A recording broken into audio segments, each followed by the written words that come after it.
and blessings, everyone. Welcome back to the Humble Servant Homestead, guys. Today, as you all can see, where I am standing out here in our little Callaloo patch, guys. And so today, as you all can see, I have a knife in my hand. Yes, it is not harvesting day. We are going to let these Callaloo right here go ahead and grow out a little bit more. But one of the things that we are coming in to do, I guess I can show you better than I can tell you. Come on over and we'll talk a little bit more.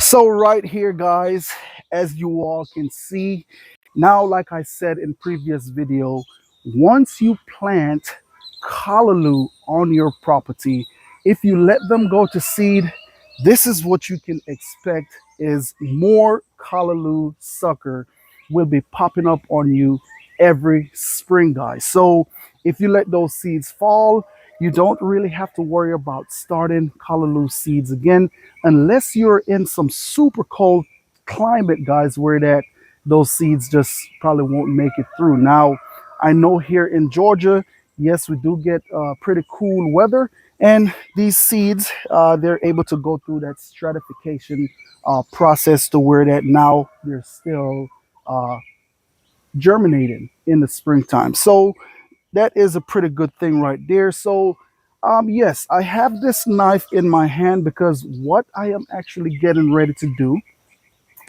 if you notice these beautiful callaloo sucker here, guys, I have them pretty much all over in the garden. Now, one of the thing is, I don't really just want to come on in and take them on out. When I say take them on out, it's pretty much cut them down, okay? But I want to go ahead and transplant them on out in different areas of the garden so that way I can continue keep on getting a pretty good harvest from this callaloo right here. Now, those ones over there been planted for right at about 3 weeks now. And so now, like I said, we coming back on in to plant some more so that way when these are ready, these are now in the process of getting close to being ready. Okay, so that is what we're doing. But I want to take you all along with me here today. To plant out some more callaloo in this garden bed right here. So what I'm actually going to do right now, whenever I come on in to get these callaloo from out of here, I typically would like to get quite a bit of dirt on the root of this callaloo plant here, guys. Okay, simple reason why I like to do it the way how I do it here is so that way when I plant this plant on out in its location where it's going, it won't go through too much of a transplant shock. Now, you will still have a little bit of transplant shock, but it won't be to the point where it have to do a lot of recovering. Okay, now this plant right here as well, as you all can see, guys, it's in pretty good shape, and that is one of the things is coming on out here and just making sure that we treat them for bugs. And stay tuned for that. We will bring you all along with us when we get ready to treat. All right, so we're going to rest this one right here, and we're going to go ahead and get one more on out.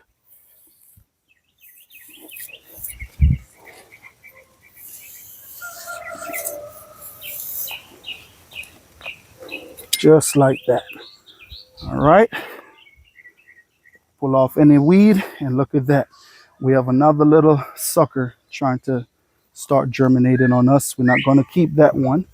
All right, we're just going to put that baby right there just like that.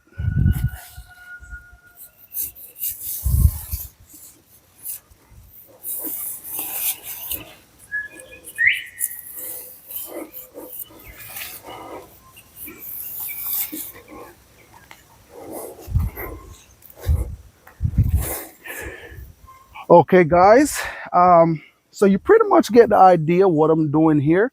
So just go ahead, stick around, and I will bring you guys back shortly. Stay tuned.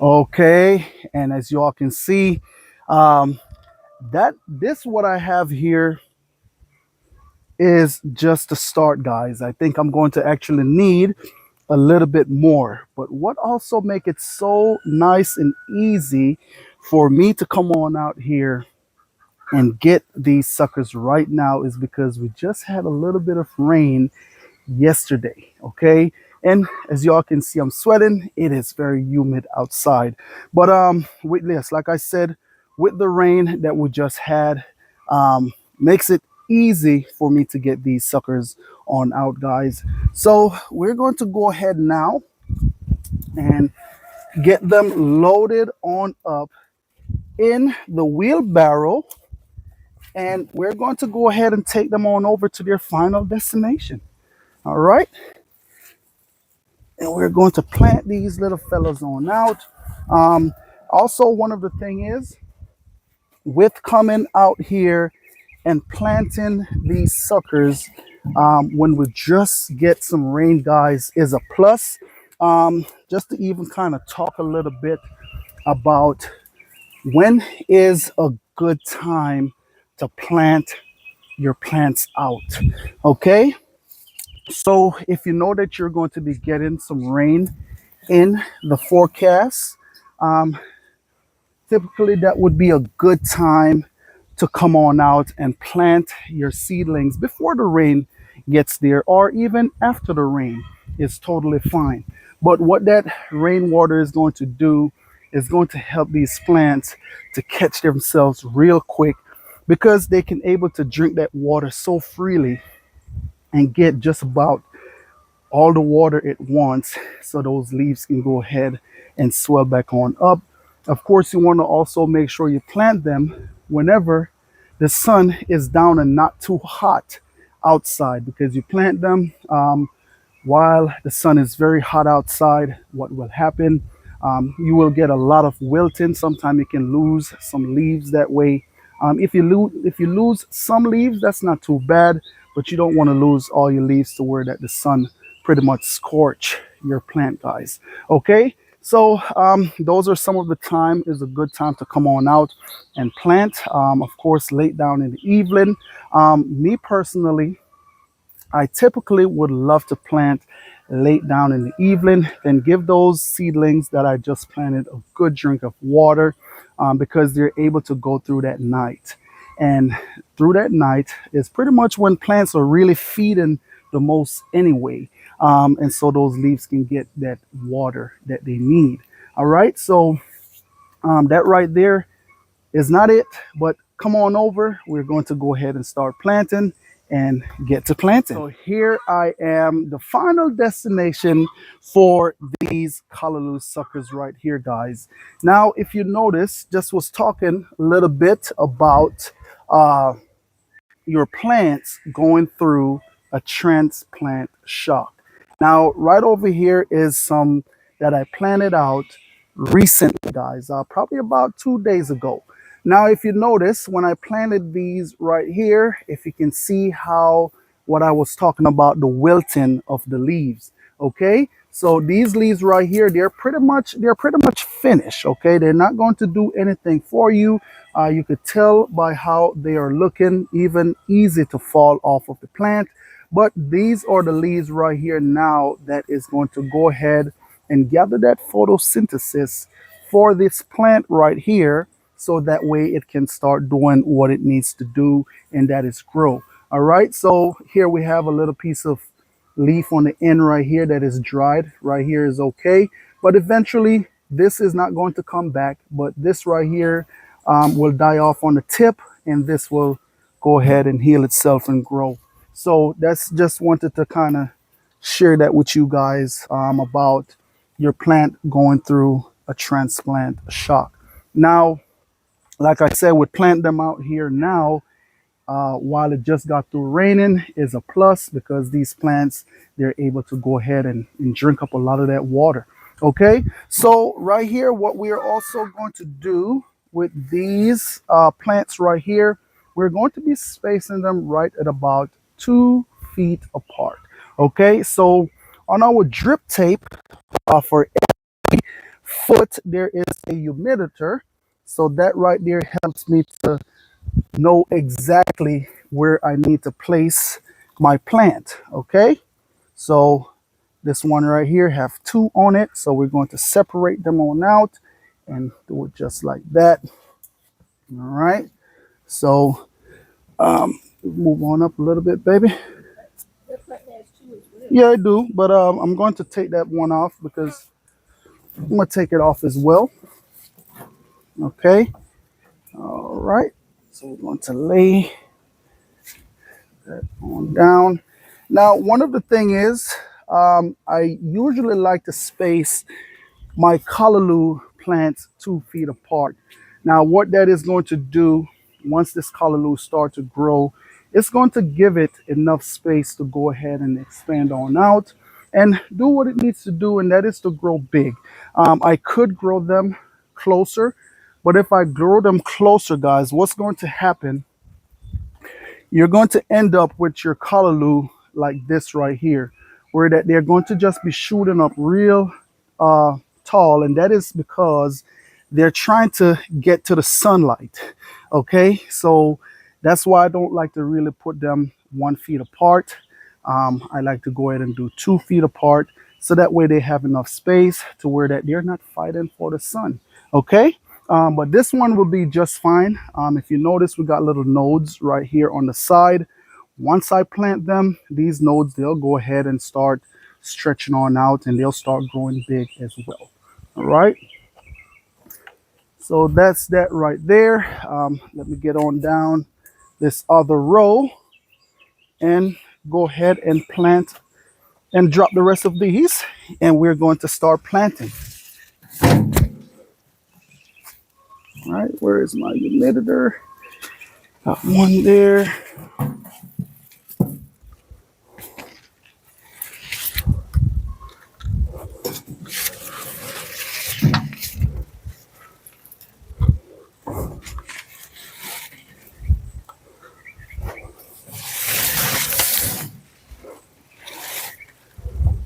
And absolutely what I like to see, I just love to see some healthy plants, guys. And these are looking really, really good. Okay, so that just let me know, hey, they're going to have a really, really great start. And that is what I like, is for these plants to have a great start. All right, boom, boom. All right, and as y'all can also see that I didn't make it all the way down to the other row. Still got a little bit more to go, but what we're going to do now, we're going to plant these right here on out, and then I'm going to come on in and talk a little bit about the medium that we're planting in. And absolutely, there is no fertilizer whatsoever. Well, I wouldn't say no fertilizer. It's all organic compost that is in this area. So as far as me coming in with like granulated fertilizer and putting down, there's none of that in here. Even in this bed here, I'm going to show you what this is also, guys, is pretty much chicken feathers. Okay, so whenever I process out my chicken, what I pretty much do with the feathers, I would dig a little trench of that nature and I'll put it in this bed right here. Okay, of course that chicken feather is going to have its calcium, have a little nitrogen in it as well, and so that's what's inside of this bed here, guys. So you can pretty much build your garden bed with whatever organic matter that you have, and it's going to do just fine. Now I do have a little bit of wood ash in here as well, just to help to neutralize out the soil, get that pH just right in the soil as well. Of course, when you first put that wood ash in here, it will make your pH be a bit high. But as time goes on and it dissolve out into the soil, it will go ahead and level itself out, right? So probably about a 5 or 6%. Well, I won't say, Depending on what you yeah, started with. depends on what you started with. You'll have a certain number in the soil right here. So, of course, like I said, here on the homestead, we don't typically do any soil tests. I pretty much plant the plants. I will come on out here most of the time and I'll look at a plant and I'll say, okay, well, you know what? I need to go ahead and add in a little bit more nitrogen. Now, why would you say adding in nitrogen? Because I've noticed that my leaves are starting to turn yellow. But you have to also pay attention when your leaves are turning yellow, not judging down here by the bottom of your plant, because as these leaves get older, yes, they will turn yellow. But up top, if I notice my leaves are starting to turn a little pale yellowish, I would come on in and I would add a little bit of nitrogen. Say, for instance, if it's a plant that uh, put on flowers, or say, for instance, my peppers or my Scotch bonnet peppers or even tomatoes, if I notice that those plants, they are losing their blossoms, what I would typically do, I would come on in with a little bit of potassium and even also phosphorus, guys, to help those roots to go ahead and start absorbing that nutrients so that way they can hold on their blossom. You got a So question? basically, the plants let you know what they need. Pretty much, and that comes with time in the garden. That comes with you being in the garden, working in the garden, spend enough time with the plants, and you will, a plant will pretty much tell you, hey, look, hey, I'm being choked out by weeds. I'm not able to give you my full potential because there is too much weed in this garden competing with all that beautiful nutrients and substance that you have given that plant. The weeds, what they do, they come on inside of the garden and they rob the nitrogen, they'll rob the potassium, the phosphorus, even the calcium, guys. Like I said, inside of this garden, yes, I do come on in also with garden lime. And I will go ahead and I will broadcast that garden lime on out inside of this garden because yes, that garden lime have the calcium and also magnesium in it that your plant also absorb, guys. And what this plant will do when I come on in with that lime, it helps the plants to absorb the nutrients better. Okay, so keep that in mind and pay attention to your plant. But let me go ahead and grab my little hand shovel real quick and we'll get to planting. Stay tuned.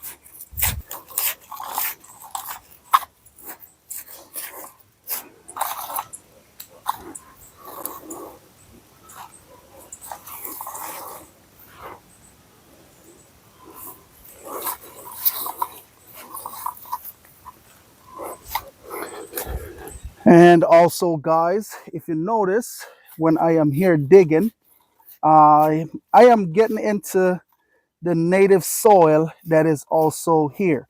Okay, because like I said, what I was going to be doing is pretty much going to a no-till method with this garden here. So here is that native soil.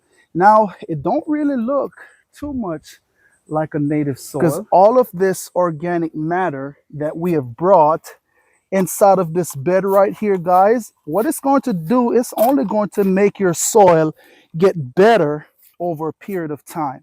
All right, so that is one of the reasons why as well I love to use this organic matter inside of my garden bed. Now, one of the thing is if you don't have organic matter or you can't get a hold of what I'm using here in the garden, I don't want, because you see me using the goat manure or the chicken manure, and that is pretty much what I have handy on hand here on the homestead. So that is what I use. Okay, now say for instance, in your case, you may not be able to get a hold of that kind of stuff that I'm using here in the garden. But hey, you may be able to get a hold of some good quality compost in your area. You can use that as well. Okay, you could go to the store. You can also get yourself some uh, granulated chicken manure. You could use that to fertilize. Okay, because one of the thing is, if you also notice, uh, everything we are using inside of this garden here is pretty much all natural. Okay, and we like to keep it that way because whatever you're putting in your body, you want to make sure that it's good for you. Right. So just also keep that in mind, guys. Okay, keep that in mind.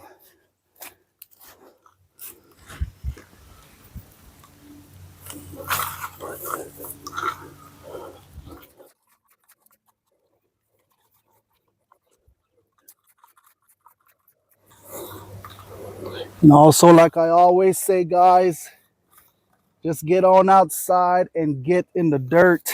Get out there and get in the dirt. I'm telling you, you won't know how therapeutical it is until you actually get on out there and try it yourself. Okay,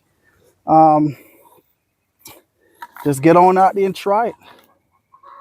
Get out there and try it.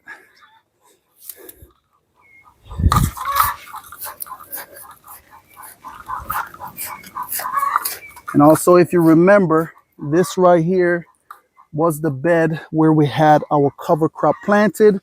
And pretty much when I came on in and terminate that cover crop, I pretty much leave those roots behind. So as y'all can see, these roots, look at that, how loose and brittle that is. That will just go ahead and break right back down into your soil, turning the soil even more richer and better over a period of time.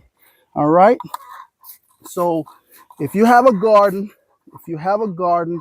try to make sure that whatever you're putting in is organic, guys, or all natural. Okay. To me, that is the best way to go. Um, Not only that, because you're putting all natural stuff in, but you're also building soil health. Your microbes in your soil, they will absolutely love you for what you're doing and putting in into the soil. Okay.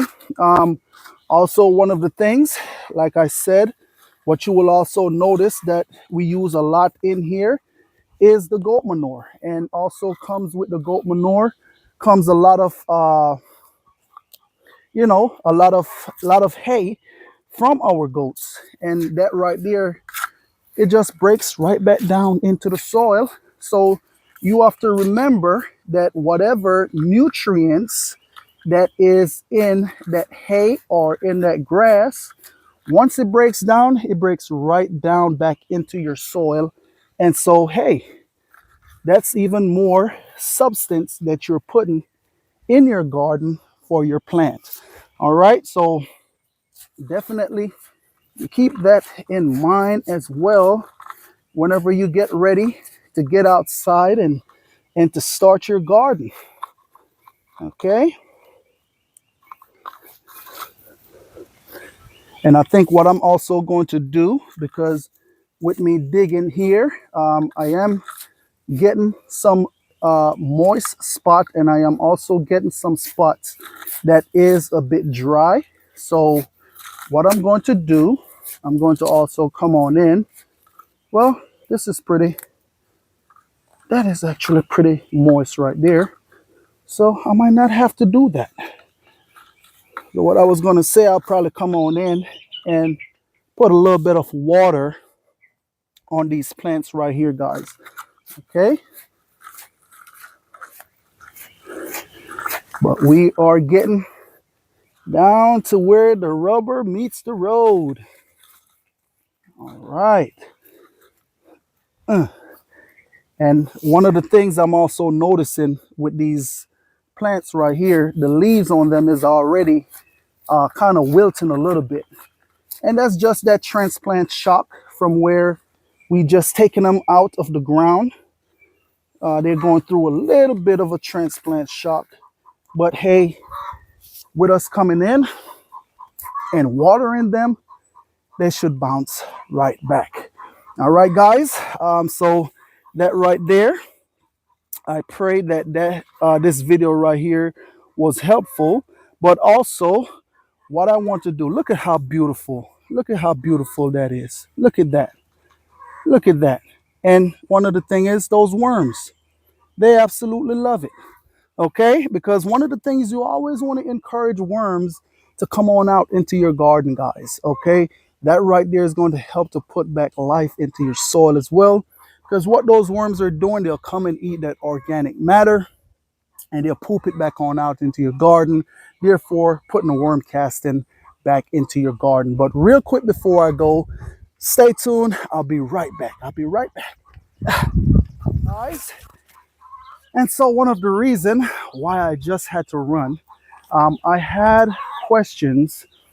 What do you use to keep the bugs off of your callaloo? Now, this is one of the things that I use right here, which is the diatomaceous earth. I had someone to ask me, was that wood ash? No, this is diatomaceous earth right here, guys. I'm gonna give you a close-up look so you can actually go ahead and check that out. So what I'm going to do now that I've planted these callaloo right here, and even with the rain that we just have, every time and whenever you apply this stuff right here, you want to make sure that whenever it rains, you come back on out and reapply. Simple reason why: this here is more effective when it is dry. Okay, so whenever it rains, come back and reapply, of course, and just make sure that you're getting covering all the leaves. Okay, so that way, right now one of the things that we'll run into is the flea beetle and also the cabbage moths and butterflies that are coming in and laying their eggs, guys. And hey, before you know it, they'll eat up your plants. So this is one of the things that we use here on the homestead. You can also go ahead and check out the Zera, which is another spray that we use, and also the neem oil with mixing the soap. So those are some of the stuff that we would use here on the homestead. Word of caution: the Azera is in extreme infestation cases, and you Right. cannot use it continuously. It's only for 1 or 2 applications for that season or year. Absolutely. Absolutely. And to know if y'all get that, guys, you must absolutely have a very bad infestation on your homestead to really use the Zero. So I'll go ahead and scratch that off. I would say go ahead and probably get you some BT. You know, you could use your BT, or they also have one out there that's called pyrethrin. You can get that. What that is, it is a plant-based chemical. So that's why it's that's why they call it organic, because it's coming from a plant base, such as the neem oil, guys. It's coming from the neem tree.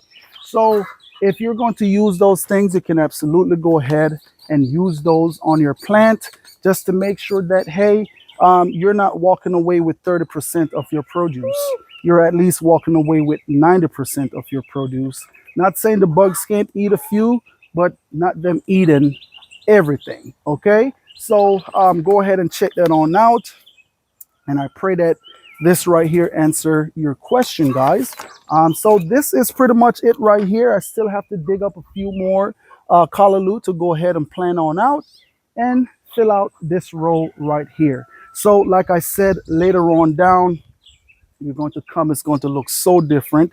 But one of the things, and then I'm gone. Okay, callaloo is more of a warm weather crop. Okay, it loves the heat. It's thrive in the heat. Okay, so you could get up to 90 degrees as long as you're making sure that you're watering them, giving them the water that they need. They will do perfectly fine. They're not like your lettuce, your kale, and your cabbage. When it gets so hot, it'll either start dying back on you and start wilting up. This right here loves the heat, guys. Now, another quick question, and then like I said, I am going to be gone.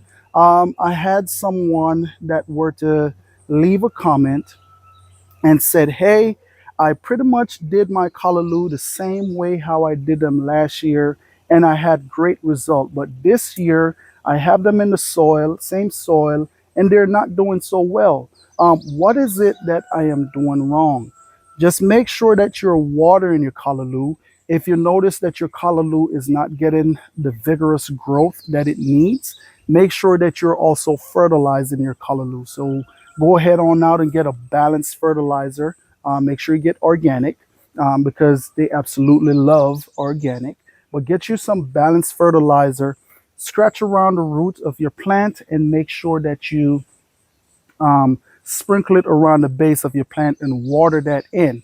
Also, another thing, if you have your Callaloo plant, say 6 inches planted together or even a foot planted together, you want to make sure you thin those on out so that way they can have room to grow. All right, we did cover that a little bit inside of this video.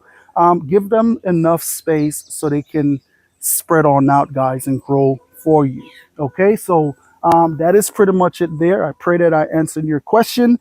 What I'm going to go ahead and do now is I'm going to go ahead and sprinkle some DE on these Callaloo so they can go ahead and get that good start so we keep the bugs away. All right, so nonetheless, guys, that is it right there. I just want to say thanks to each and every one of you all out there for stopping by the Humble Servant Homestead. And as always, peace and blessings to each and every one of you all out there. Remember, you keep a smile on your face, you be happy, you be cheerful, and you be blessed. And remember, a little dirt don't hurt. So get on outside and get in the dirt and start growing your food, guys. You stay tuned because yes, I do want to come on in and do a little bit of talk and update on these corn that we have planted back here. Like I stated in my garden tour video, if you haven't seen that one, go ahead and check it out so you can see where this garden has started from, guys. Have a blessed day. I will catch you all in the next video.